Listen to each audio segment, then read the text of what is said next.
По данным синоптиков, сегодня по республике ожидается значительное повышение температуры воздуха, а осадков не предвидится. В долинной зоне Чуйской, Ошской, Джалабадской и Баткенской областей воздух прогреется до 40, а в Талесской долине до 39 градусов.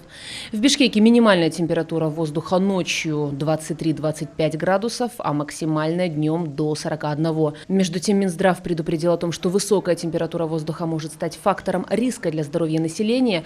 Особенно это касается людей пожилого возраста, беременных, детей, а также людей, страдающих хроническими заболеваниями, такими как сердечно-сосудистые, легочные нарушения, сахарный диабет и другие, а также больных коронавирусной инфекцией. Возникает дополнительная нагрузка на сердечно-сосудистую систему, возможен риск образования тромбов, пояснили в ведомстве.